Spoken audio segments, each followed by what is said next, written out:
She had a good man on one knee in front of everyone she loved. A ring. Witnesses. Her mother already crying. And all she could think about was him. The wrong one. The arrogant one. The one who looked at her like she was both the most intriguing and most fascinating thing he'd ever seen. The one who had no business being in her heart. Charlie was perfect on paper. Junho was a problem in every language. And her lips wouldn't move. Not for a yes. Not for a no. Just silence. While her mother's 3 church friends held up their phones. Waiting. The room went quiet the way rooms only go quiet when something irreversible is about to happen. Not the peaceful kind of quiet. Not the comfortable, settled in for the evening kind. This was the held breath. Somebody grab your phone. Don't you dare blink kind of quiet that presses against your eardrums and makes your heart do something irrational. Chelsea Bennett felt it before she understood it. 1 second she was reaching for the bread basket, because the rolls smelled like butter and garlic and the kind of comfort she'd been needing all week. And then the chair beside her scraped back, and Charlie Johnson was no longer sitting next to her. He was on one knee, in front of everyone. In front of everyone. Her mother's living room, which had been transformed into what Gloria Bennett called a simple little dinner, baby, nothing major. Complete with linen napkins, a centerpiece that had no business being that tall, and enough candles to qualify as a fire hazard, was suddenly a stage. And Chelsea was standing in the middle of it with bread in her hand and absolutely no lines memorized. The sisters in the Lord had their phones up before Charlie even finished lowering himself to the floor.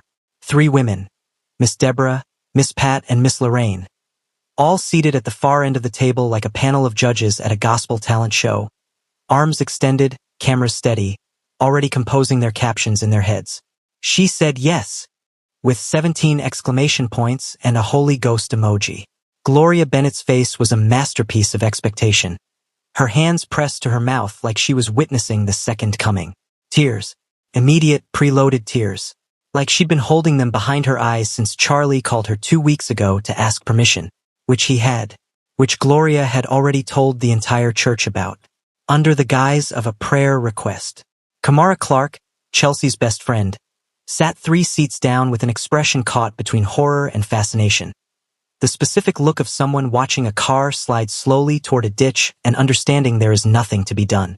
Charlie's voice was steady, low, sincere in the way that Charlie was always sincere, which was completely and without performance. Chelsea, I've spent the last year and a half watching you work harder than anyone I know, laugh louder than you mean to, and still somehow make everyone around you feel like the most important person in the room. I don't want to spend another day not being sure that you're mine. He opened the box. The diamond caught every single candle in that room and threw it back like it had something to prove. Gloria whimpered. Miss Deborah zoomed in. Miss Pat switched to portrait mode. Chelsea's lips parted. And nothing came out. Not because she was overwhelmed by love. Not because the moment had stolen her words the way good moments sometimes do. But because somewhere between Charlie's first sentence and the opening of that box, her traitorous, ungovernable mind had done something she would never in her life admit out loud. It had gone to him. To a man she had no business thinking about. An arrogant, ink-covered, insufferable Korean man who had looked at her like she was both an inconvenience and the most interesting thing he'd seen in a very long time. Sometimes within the same breath. The candles flickered. Everyone was waiting. Her lips parted again. No words came. Because how do you say yes to forever when your body still remembers what it feels like to burn? And the story of how she got to this moment. The whole messy, comedic, terrifying, electric story of it, rushed up from behind her like a tide. 3 months ago, she was standing in her kitchen in Seoul on a Tuesday morning, losing an argument with her mother about her uterus. Chelsea had built a life in Seoul that made sense. Her event planning company, Bennett & Company, was 3 years old, profitable, and respected enough that she'd stopped having to explain to potential clients why an American woman was the right person to plan their corporate galas, product launches, and anniversary dinners. Seoul had a way of testing you first and applauding later. She had passed the test. She had the client list to prove it. Her apartment was warm, well-decorated, and entirely hers. She paid her taxes. She called her mother every Sunday. She drank enough water and almost always got 7 hours of sleep.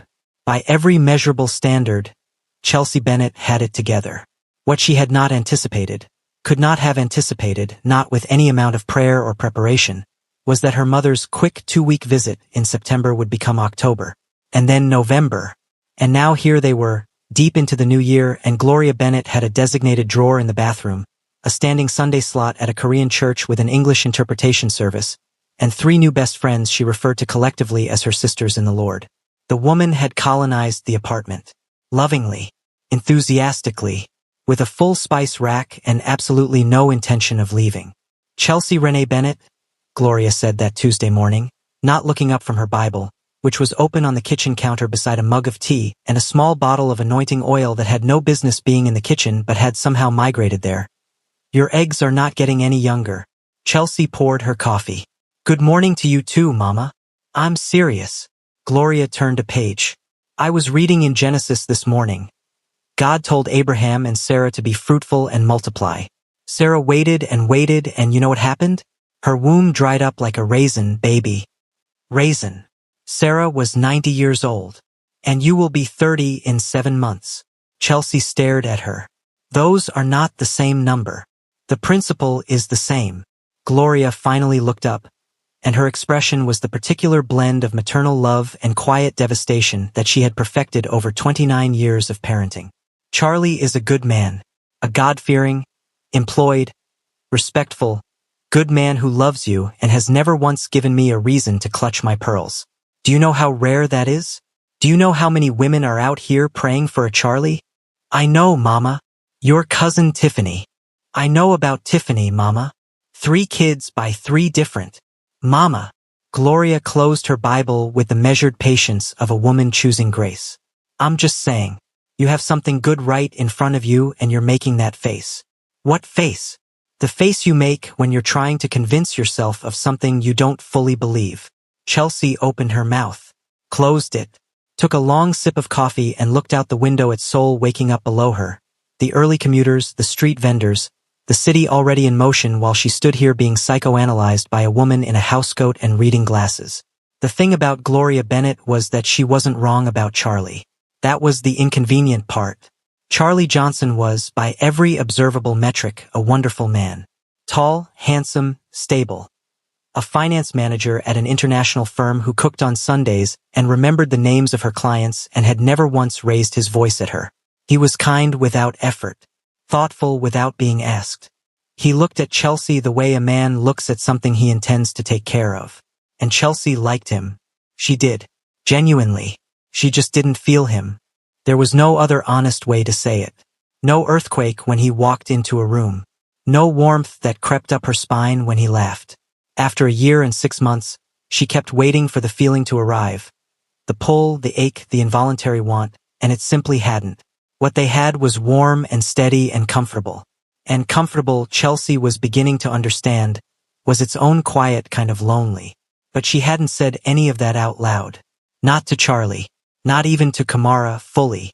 Because saying it out loud would make it real, and making it real would require her to do something about it, and doing something about it would absolutely send her mother straight to the prayer altar. The front door buzzer rang. Gloria perked up immediately. Who is that? My salvation, Chelsea said, already moving. Kamara Clark came through the door the way she always came through doors. Like she had been somewhere more interesting and had briefly descended to check on the mortals.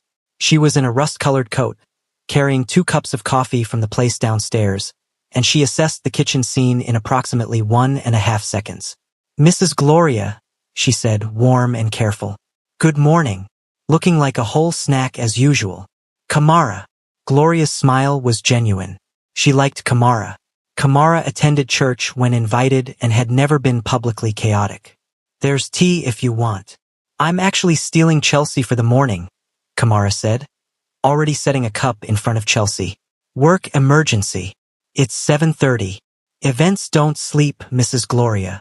Gloria looked between them with the eyes of a woman who had raised a child and therefore knew every flavor of lie available. But she closed her Bible, picked up her anointing oil, and stood with the dignity of someone choosing her battles. Fine. She pointed at Chelsea on her way out of the kitchen. We are not done. And call Charlie. That boy texted me good morning before he texted you. The kitchen was quiet. Chelsea dropped her head into her hands. Kamara sat down, pulled the bread basket toward herself and said with great calm, So, how long has she been here now? For months and 11 days. And Charlie? Chelsea lifted her head. He texted my mother good morning. Kamara chewed thoughtfully. Girl, I know. That man wants to marry you. Real talk. Kamara turned to face her, all traces of humor gone from her face. Do you love him? Georgia opened her mouth, closed it, opened it again like a fish gasping for oxygen. I care about him? Girl. Kamara grabbed her shoulders, forcing eye contact. You care about houseplants. You care about whether your favorite K-drama gets renewed for another season.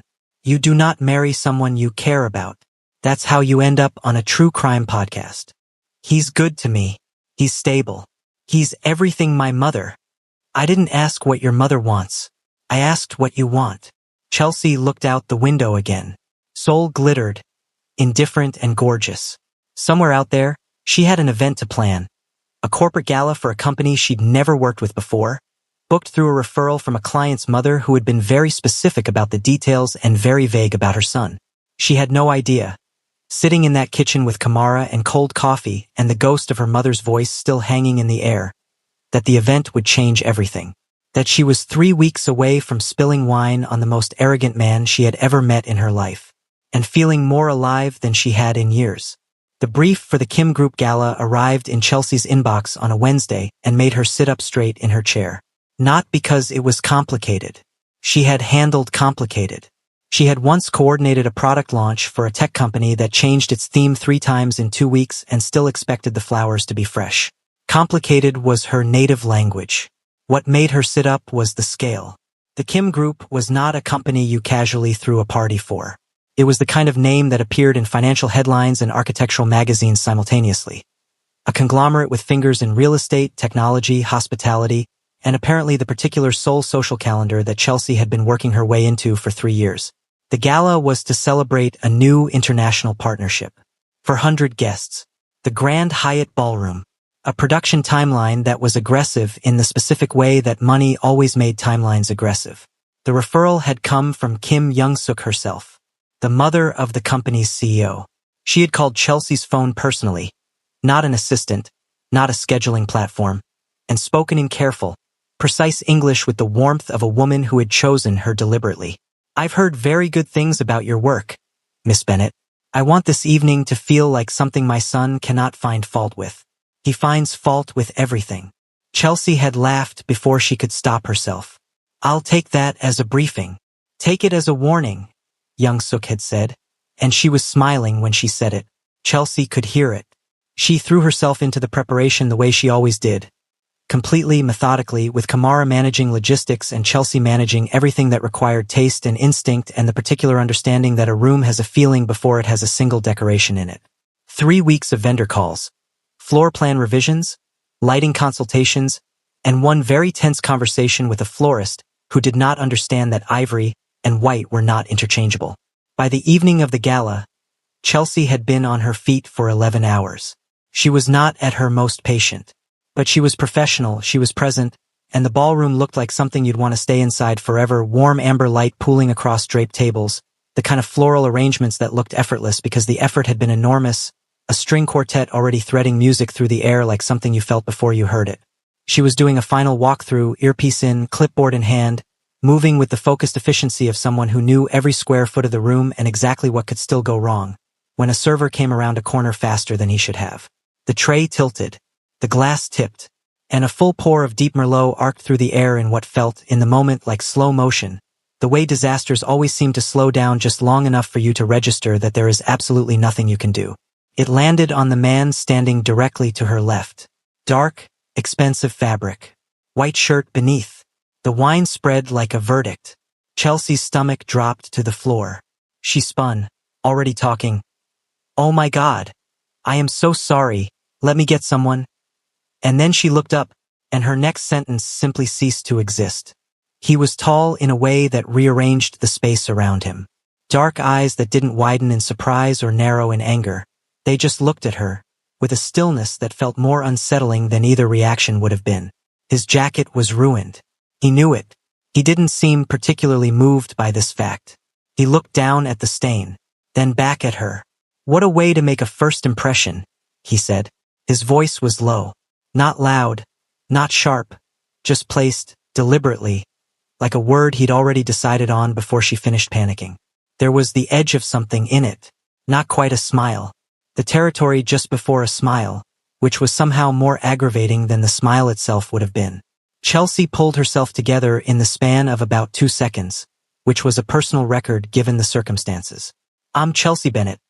I coordinated this event. The server and I were both moving, and it was entirely accidental, and I will have someone bring a—" "Kim Jun-ho," he said, as though she hadn't just been speaking. "And you coordinated this event." His eyes moved briefly, almost lazily, across the room. Something registered in them that she couldn't name. "My mother said you were good."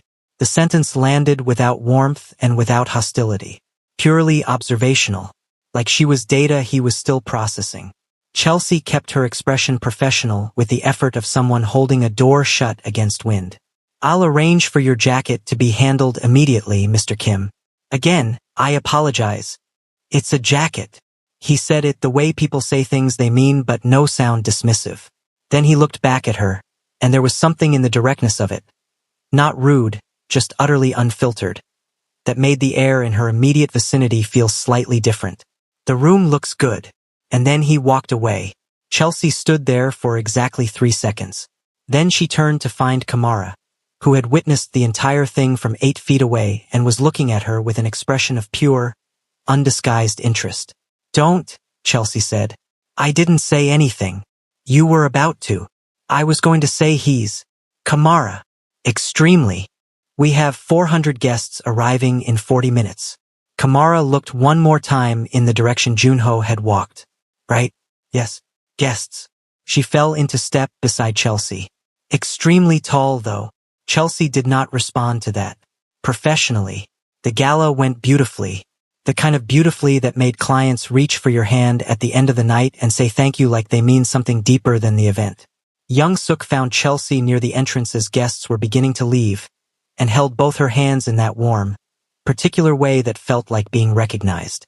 "Everything I imagined," she said simply. "We will call you again." Chelsea thanked her, meant it, and was halfway through organizing the breakdown crew when she became aware, with the specific unreasonable awareness that the body produces without permission, that Junho was standing near the far end of the room, not looking at her, or seemingly not. But when she glanced over, he was already looking somewhere else, with the practiced ease of someone who had decided to look somewhere else approximately 1 second before she turned. She told herself it meant nothing. She was wrong, but she didn't know that yet. He called Bennett and company the following Monday morning. Not Young Suk, him. Kamara took the initial call and appeared in Chelsea's office doorway with a look on her face that contained multitudes.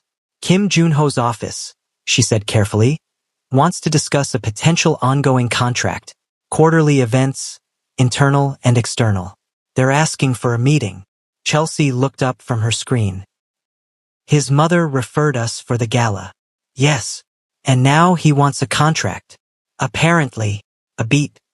"His assistant was very formal," Kamara added. "Very. Like reading from a formal script. But," she paused, with the theatrical instincts of someone who knew exactly how to deliver information for maximum effect. She said Mr. Kim specifically requested Bennett and company by name. Not a shortlist. By name. Chelsea turned back to her screen.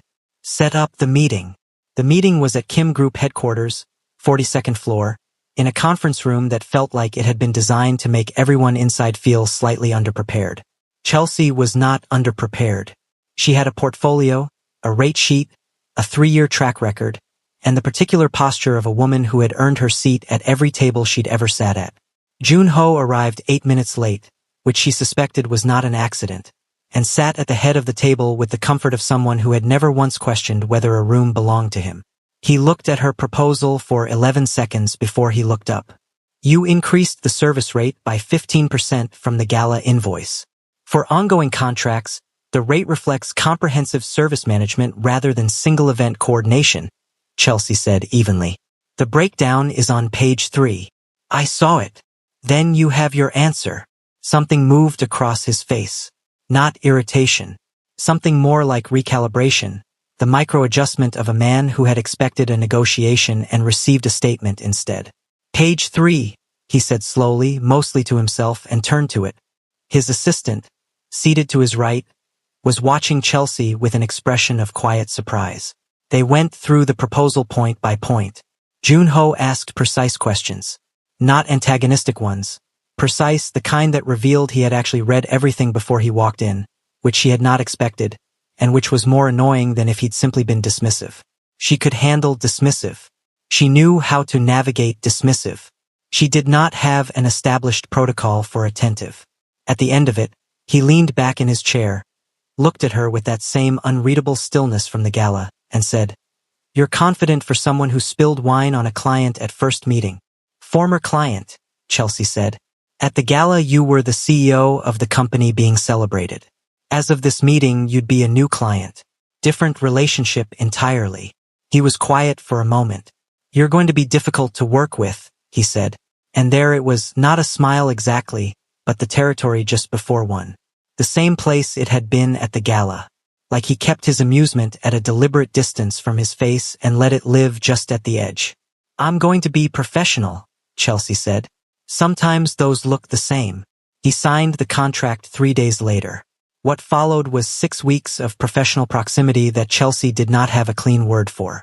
Junho's involvement in event planning was not what she expected from a CEO, meaning he had opinions. Specific, considered, occasionally infuriating opinions. He would appear at site walkthroughs she hadn't confirmed he'd attend. He would send comments on proposals at 11:30 at night. Not unreasonable comments, which was the problem. He asked questions that made her rethink things she had already decided, and she resented it every single time, mostly because he was usually right. And he was always watching. Not in a way that felt intrusive, in a way that felt deliberate, like attention he had chosen to give, which somehow felt more significant than attention that was simply there. She noticed small things against her will. The way he moved through a room, unhurried, like time was a resource he had enough of. The way he listened, which was completely without looking at his phone. The way he occasionally said something dry and precise and almost funny, and then resumed his neutral expression like he hadn't said anything at all, leaving her to decide if she was allowed to laugh. She did not laugh. Not where he could see her. But she felt the pull. That was the part she couldn't argue away. Some gravitational thing that activated whenever he walked into a room, or stood too close during a walkthrough, or turned those dark eyes on her like she was the most interesting problem he was currently choosing to solve. She did not like it. She did not like that she didn't like it. And she especially didn't like that Charlie, who was warm and consistent and texted her mother good morning, produced no version of this feeling whatsoever, and that the comparison arrived in her head without her permission, quiet and damning. 3 weeks into the contract, her mother called her from the living room at 9 in the evening. "Chelsea, come here." The tone was the specific register Gloria used when she had information and had decided to perform the delivery. Chelsea came to the doorway to find her mother on the sofa with Miss Deborah on speakerphone and Miss Pat apparently three-way called in from somewhere. "Who is Kim Junho?" Gloria asked. Chelsea's entire body went very still. "My client, Mama. Miss Deborah's cousin's daughter went to that gala you planned. She says she saw you talking to a tattooed man." From the phone, "Very tall," Miss Deborah offered helpfully. "Covered in ink," Miss Pat added, from wherever she was. "Mama." "Tattoos, Chelsea. On his neck." "He's a client." "I'm not talking about business," Gloria said, with the serenity of a woman who has already drawn her conclusions and is simply waiting for you to arrive at them too. "I'm talking about the way Miss Deborah's cousin's daughter described the way he looked at you." Chelsea stood in the doorway. "I'm going to bed," she said. "We are praying about this," Gloria called after her. From the phone, Miss Lorraine, who had apparently been on the call silently the whole time, said, "Already started." Chelsea closed her bedroom door, sat on the edge of her bed, and stared at the wall for a long moment. Her phone buzzed. A message from Junho. 11:45 at night. A comment on the venue layout for the quarterly dinner, precise and practical and entirely professional. She read it 3 times. Then she typed a professional response, set her phone face down on the nightstand, and told herself, firmly, clearly, with great conviction, that this was nothing. Outside her door, She could hear her mother's muffled voice, still on the phone, calling on every prayer warrior she knew by name. The quarterly dinner venue was a converted heritage building in Yongsan that Chelsea had found after visiting 11 spaces and rejecting every single one of them for reasons her clients rarely understood until they saw the one she chose. This one had original stone walls, warm overhead lighting that didn't try too hard, and a courtyard that connected to the main hall through arched doorways that made you feel like you'd stepped into something with history. It was the kind of space that made people slow down when they entered, and in Chelsea's experience, that was worth more than any chandelier. She was doing a pre-event walkthrough alone on a Thursday evening, her preferred method, because the space told you different things when it was empty. Moving through the courtyard with her phone out, making voice notes when she heard footsteps behind her. She turned. Junho. No suit jacket. Dark shirt, sleeves pushed to the forearm, and whatever it was about that specific image she was going to need to address with herself later, privately, and with great severity. You're early, she said. You said 6. He glanced at his watch. It's 6:03. I meant the setup crew. I'm aware. He looked up at the arch above the courtyard entrance, the old stone catching what was left of the evening light. Something in his expression settled, unhurried. I wanted to see it before the room filled up. Chelsea turned back to her phone, made a note about the eastern lighting angle, and did not acknowledge that this was, objectively, a reasonable thing to want. She had wanted the same thing. That was precisely why she was here at 6:03 and not 6:30. She moved to the far end of the courtyard, checking the spacing between the heater units and the floral arrangements that had been delivered an hour ago. Junho followed at a distance that was professional and somehow still too close, in the way that distance stopped being about physical space when someone had your full attention. The flowers are different from the proposal, he said. The original supplier had a quality issue. I sourced a replacement yesterday. She didn't look up. If you open the updated brief, you'll see the documentation. They're better. She looked up. He was studying the arrangement with the focused, unhurried attention he gave everything. The ones in the proposal were too symmetrical. These have, he paused, searching, which was unusual for him. Wait, in the right places. Chelsea looked at the flowers, then at him. Thank you, she said, carefully. He looked at her then, and there was a moment. Small, unremarkable to anyone watching, enormous to the two people inside it, where neither of them said anything and the courtyard held the silence the way old stone holds warmth. You do this alone, he said. It wasn't a question. The walkthroughs? Usually. Not just the walkthroughs. His eyes moved briefly, a fraction. You carry the whole thing. The brief, the suppliers, the revisions. Kamara manages logistics, but another pause. The instinct is yours. You don't distribute that part. Chelsea held very still on the inside while her outside remained calm and professional and entirely composed. I trust my instincts, she said. I know, Junho said. That's what I just said. And there it was. The almost smile. The edge of something that lived just outside the border of his expression. That she had spent 6 weeks cataloging against her will. She turned away first. Moved toward the arched doorway into the main hall. Made another voice note. Kept moving. He kept pace. They moved through the hall together in a silence that had stopped being uncomfortable approximately 3 weeks ago, which was its own problem, because silence with Junho no longer required navigation. It had become something she moved around inside without friction, and she had only recently noticed this, and she did not care for the implications. At the far end of the hall, near the window ledge overlooking the courtyard below, she stopped to check the stage positioning. Junho stopped beside her, close enough that she was aware of the warmth of him without either of them doing anything remotely unprofessional. Your mother called my mother, he said. Chelsea closed her eyes for exactly 1 second. I know. Young Suk found it entertaining. I'm glad someone did, she said. And here something shifted in his voice, a texture she hadn't heard before, something that moved below the dry surface of his usual tone. That your mother told her you were raised well and meant no disrespect to their family, but that tattoos were not something she could spiritually endorse. Chelsea turned to look at him. She could not help it. He was already looking at her. And the thing that was on his face in that moment was not the almost smile. It was something quieter than that. Something that had come from a different, less guarded place. like the observation had moved through the armor before he could redirect it. My mother laughed for about 4 minutes, he said. Chelsea pressed her lips together. I'm going to need you to understand that I had nothing to do with that phone call. I know. And I have zero control over. Chelsea. Her name in his mouth. He used it rarely. He called her Miss Bennet in front of others and used her name sparsely in private, which meant that when he did, it landed with a weight it had no right to. I know, he said again. Quieter. They stood at the window as the courtyard below surrendered to amber dusk. Heaters humming low, petals holding the last of the light like a secret.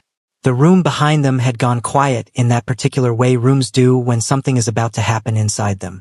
And then she felt it. Not romance. Not intention. Proximity. 6 inches of air that suddenly felt occupied. He turned barely. A shift so slight it wouldn't register on camera. But it registered in her pulse. In the subtle recalibration of breath. In the way her spine seemed to recognize him before her mind did.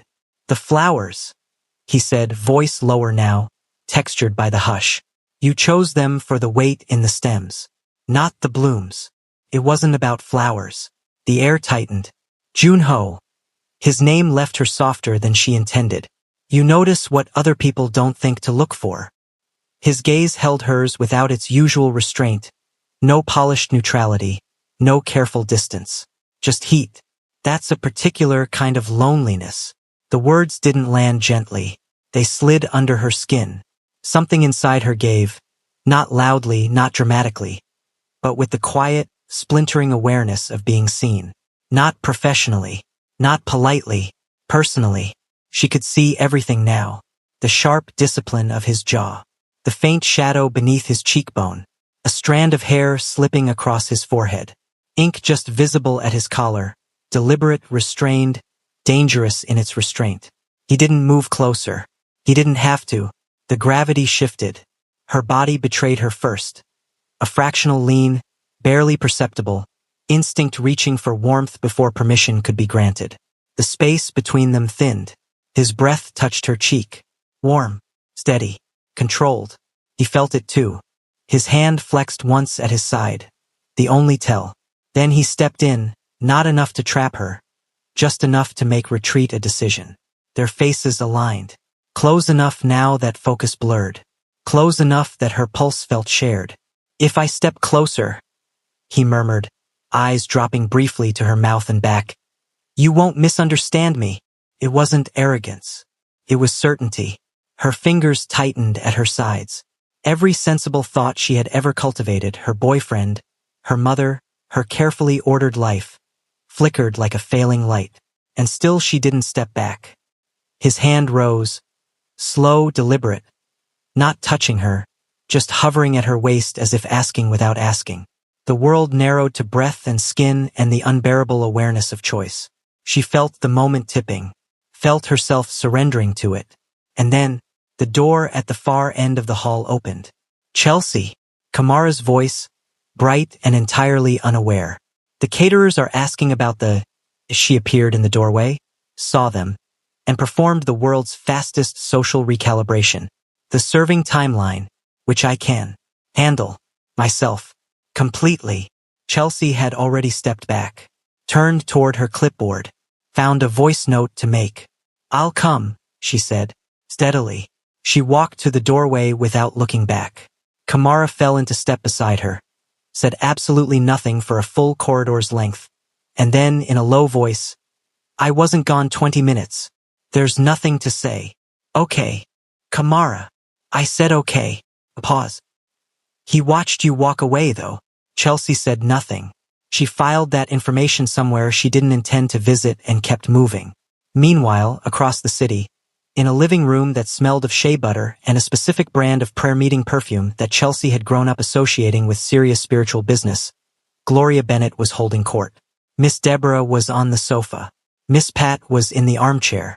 Miss Lorraine had brought a Tupperware of something sweet and set it on the coffee table. All 3 of them had their reading glasses on, which meant they were not here casually. Gloria had her Bible, her anointing oil, and a printed screenshot of the Kim Group's public website that Miss Deborah's grandson had helped her locate, zoom in on, and print at the pharmacy down the street. Look at him, Gloria said, pointing at the photo, Junho's official company portrait, which was the most controlled and professional image of him available, and still somehow communicated that this man had lived fully. Neck, arm, Lord knows what else. Could be a butterfly on the arm, Miss Pat offered diplomatically. Butterflies are in the Bible. Pat. Transformation, Gloria. Metamorphosis. Those are not butterfly tattoos. Miss Lorraine leaned in, squinting through her glasses at the printed page. He's very. Don't, Gloria said. I was going to say tall. You were not. A small silence. His mother called me, Gloria said, and the room shifted. Young Suk, she called me herself. Very polite, very gracious, she said. Gloria set the paper down and folded her hands in her lap, the gesture of a woman performing fairness at great personal cost. That her son speaks highly of Chelsea's work. Work, Miss Deborah repeated. Work, Gloria confirmed. All four of them understood that the word was doing a great deal of labor in that sentence. And Charlie? Miss Lorraine asked. Gloria's expression shifted into something softer and more resolute.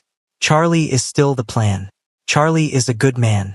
I prayed for a Charlie for that girl for 15 years. She picked up her anointing oil. I am not letting one tattooed Korean businessman undo 15 years of intercession. Miss Deborah nodded. Miss Pat reached for the Tupperware. Miss Lorraine bowed her head slightly in the posture of someone beginning a prayer internally. We fast Tuesday, Gloria announced. I can do a half fast, Miss Pat said. My blood sugar. Half is fine, Pat. The back half, though. Morning is hard. The specifics are between you and God. Chelsea did not know about the fast. What she knew was that the quarterly dinner went perfectly, that Junho said nothing about the courtyard when she filed the post-event report, and that his comment on the document, left at 11:58 at night, was a single line. Good instincts on the florals. She read it in bed, in the dark, with her phone brightness turned all the way down. Told herself it was professional feedback. Turned over. Didn't sleep for another hour. Soul lovers, if you're loving this story, kindly hit the like button and share with someone that loves forbidden interracial romance, and if you're new to the channel, hit that subscribe button and turn on notifications so you don't miss when the next incredible story drops. And tell me in the comments, what country are you watching from and what time is it where you are? I love hearing from you all. Now, back to the story. It started with a rainstorm and a working dinner that was nobody's fault. That was the story Chelsea told herself afterward, in the sober light of the following morning, when she was capable of rational thought and her professional judgment had returned from wherever it had briefly gone. Started with rain. That was all. Rain was weather.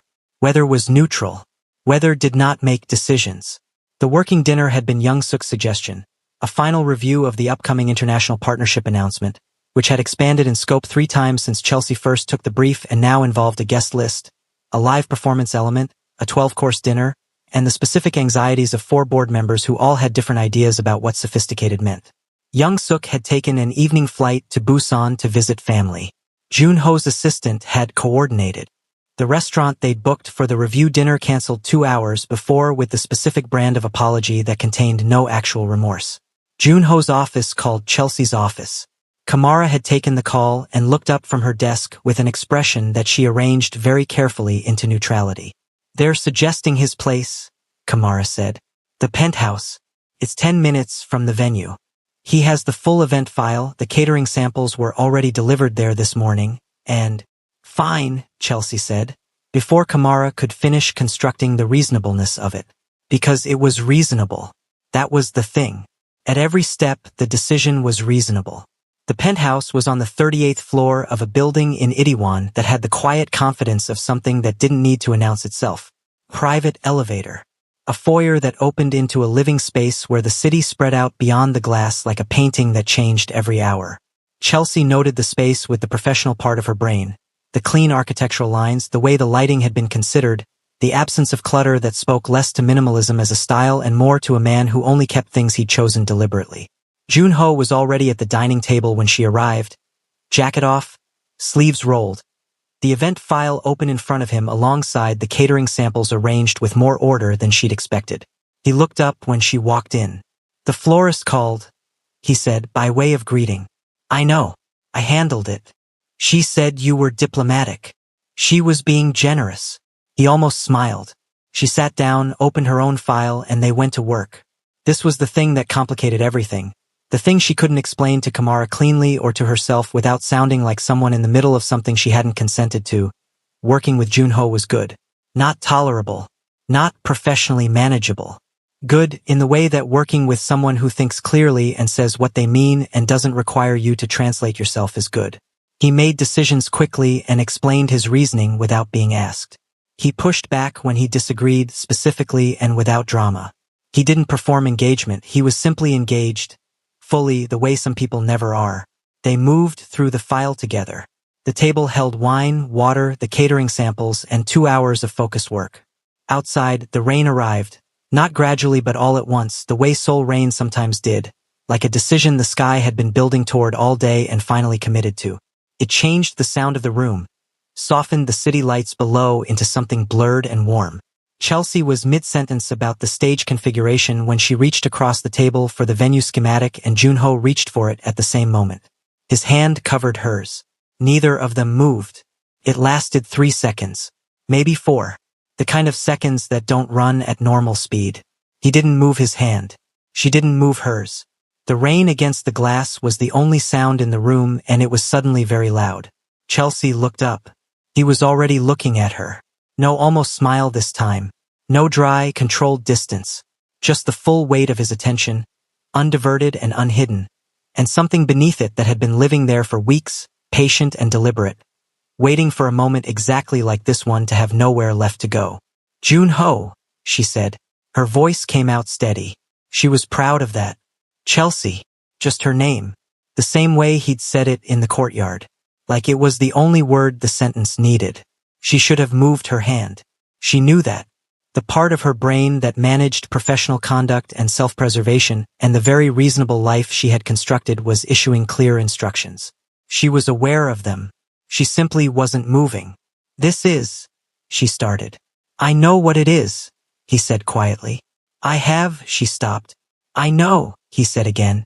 And the way he said it, not dismissive, not pushing, just the acknowledgement of a man who had already accounted for every complication and had chosen to be here anyway, was more dangerous than anything else he could have said. He moved first.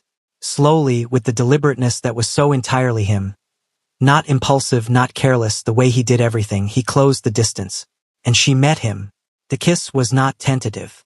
It was not the careful, questioning kind that asks permission at every stage. It was the kind that happened when two people had been not doing this for long enough that the doing of it arrived already fully formed, certain and deep, and with the specific quality of something that had been true for a while before either of them said so. His hand moved from hers to her jaw, and she felt the warmth of it all the way down her spine, and the file on the table and the rain on the glass and the 38 floors of city below them ceased to be relevant information. She didn't know how much time passed. What she knew was that at some point they were no longer at the table. The city glowed behind the glass, rain-blurred and indifferent, and his hands were at her waist and her fingers were at the collar of his shirt, and the distance between this is a mistake and I don't care had collapsed entirely. He pulled back slightly, not to stop, not to reconsider, but to look at her. The way he looked at her in that moment was the most unguarded she had ever seen him. The armor he wore so naturally, the careful, controlled surface, it had shifted. Not gone, but shifted. And underneath it was a man who wanted her with a clarity that had nothing performed in it. Stay, he said. One word. Low and even and with no pressure behind it. Just the fact of it, offered plainly, his decision already made and hers still entirely her own. And that was the word that brought everything back. Not dramatically. Not like a bucket of cold water or a sudden moral awakening. Quietly, the way reality tends to return. Not through the front door but through a small, persistent crack that you'd been keeping sealed. Stay. And behind that word, arriving without invitation, Charlie, who had texted her good morning that day, like he did every day, consistent and warm and without fail. Gloria, who had fasted on a Tuesday and prayed for 15 years. The ring box Chelsea had seen in Charlie's jacket pocket 3 weeks ago, when it had slipped out and he'd picked it up quickly, color rising in his face, saying nothing. The weight of it settled on her chest slowly, heavily, the specific weight of a person who has been fair to no one, including herself. She stepped back. Junho let her. Immediately, completely, without a flicker of pressure or protest. His hands dropped. He straightened, and she watched him rebuild the surface, layer by careful layer, until he was composed again. Not cold, just contained. In the way of a man who had offered something real and accepted its return without punishing her for it. That somehow was the hardest part. I can't, she said. He nodded once. Junho. You don't need to. His voice was level.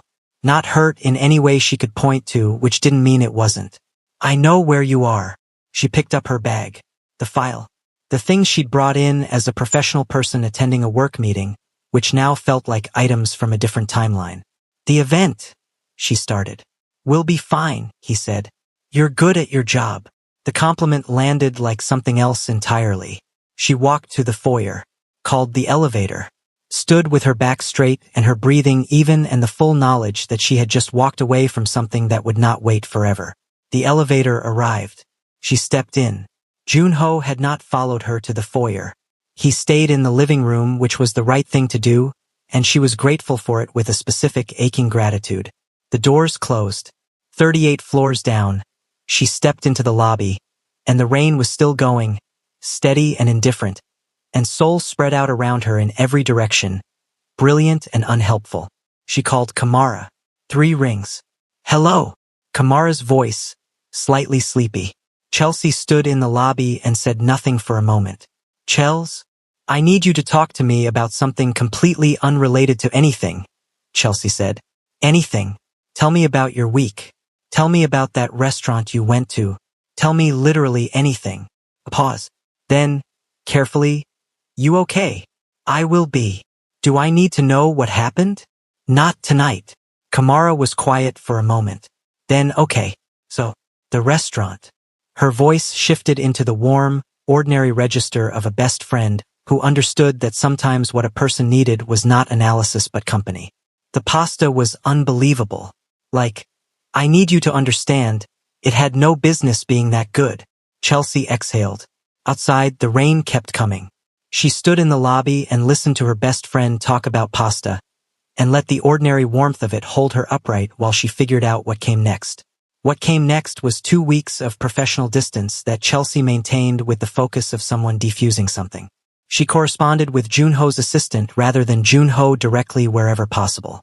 She sent thorough, timely updates on the partnership announcement event.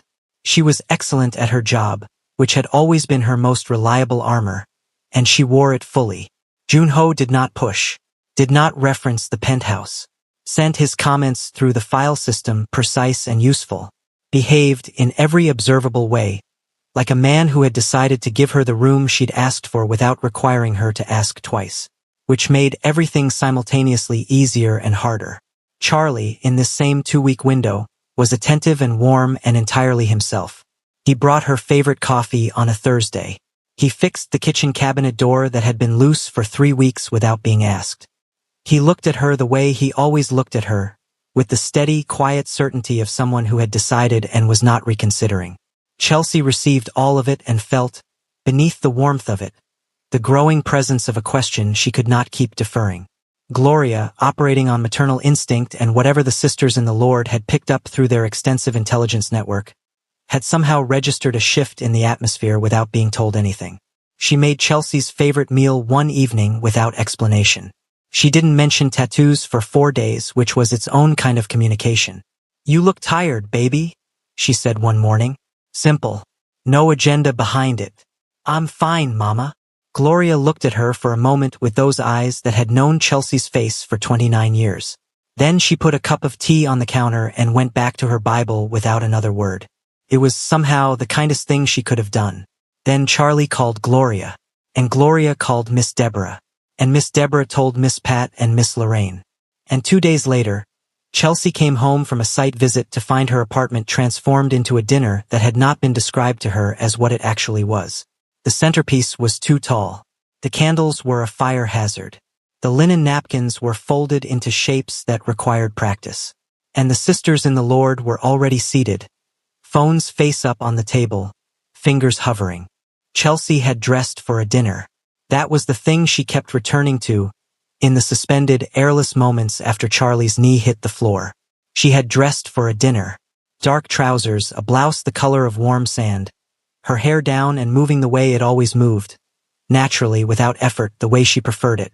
She had touched up her lip gloss in the bathroom mirror at 6:47 and thought about nothing more significant than whether the lamb Gloria had been slow cooking since noon would be as good as it smelled. She had not dressed for this. Had not prepared her face for the specific task of receiving something this large in front of this many people, all of whom had clearly been prepared for it. All of whom were watching her with the bright, expectant energy of an audience that already knew the ending and was simply waiting for the performance to catch up. The sisters in the Lord had their phones up within seconds of Charlie's knee making contact with the floor. Miss Deborah, with the reflexes of a woman who had been ready for this moment since Charlie called Gloria 6 weeks ago, had switched to video before he finished opening the box. Miss Pat had her hand pressed to her chest in preemptive emotion. Miss Lorraine, seated at the end closest to the kitchen, had already begun a low, sustained sound that was either prayer or the opening note of a praise song. It was genuinely difficult to tell. Gloria was crying. Real tears, not performed ones. The kind that had been waiting behind her eyes for a very long time and had simply found their moment. Her hands were pressed to her mouth, her shoulders slightly lifted. Her whole body arranged in the posture of a woman receiving the answer to a 15-year prayer. Kamara was 3 seats down. Chelsea had looked at her, involuntarily, the way you look at the one person in a room whose face you trust to tell you the truth, and what she found there was not excitement. Not the bright, phone-out energy of everyone else. Kamara's face held something quieter and more complicated. Something that said, I see you and I'm here and whatever you need all at once. Without a single word. Charlie was looking at only her. That was the thing about Charlie that had always been true. His attention, when it was on you, was entirely on you. No performance, no audience awareness, no calculation. He was not on one knee for the room. He was on one knee for her. The distinction was real and it made everything harder. Chelsea, he said, and his voice was steady in the way that Charlie was always steady. Not because he felt nothing, but because he felt it deeply enough to hold it. I know I'm not the most dramatic man. I know I don't always find the right words first. But I know you. I've known you for a year and a half and I want to know you for the rest of it. Every version of you. Every hard morning and every brilliant moment and everything in between. He held the ring up. The stone caught the candlelight and scattered it in every direction. Across the linen, up the walls, across the faces of everyone waiting. Will you marry me? The room held its breath. All of it. The candles, the tall centerpiece, the lamb that had been slow cooking since noon, the sisters in the Lord with their phones steady and their faces radiant with certainty. All of it pressed gently, collectively, toward her. Waiting. Expecting. Already composing the caption. Chelsea's lips parted. And nothing came out. The silence lasted less than 3 seconds. To Chelsea, it lasted considerably longer. Because in those 3 seconds, in the space between his question and the word that should have followed without hesitation, the word that everyone in the room had already decided she would say, her mind did the thing she had been disciplining it against for weeks. It went to him, not as a choice, not as an act of betrayal she had authored deliberately. The way the body moves toward warmth without consulting the mind, that was how Junho arrived in that moment.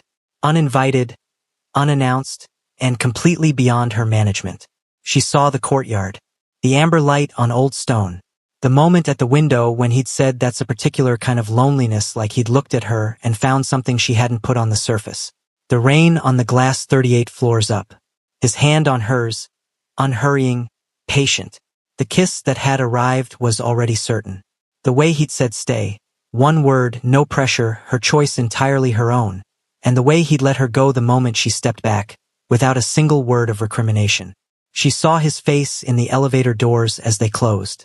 And she felt it again, that pull, that involuntary, inconvenient, professionally inappropriate gravitational thing that activated whenever he was near and, apparently, also when he was nowhere in the vicinity and she was standing in her mother's candlelit living room with a good man on one knee and a diamond pointed at her heart. She felt it. She couldn't not feel it.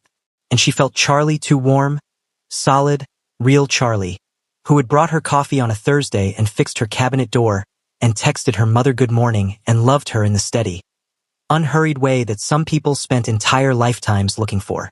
Both things were true at the same time. That was the part no one told you about. That you could be standing in the middle of something genuinely good and still feel the ache of something else. That the heart was not a clean instrument. If you are new here, subscribe right now and turn on your notifications. Because this story is not finished, and you do not want to be the person who finds out what Chelsea said from someone else's comment section.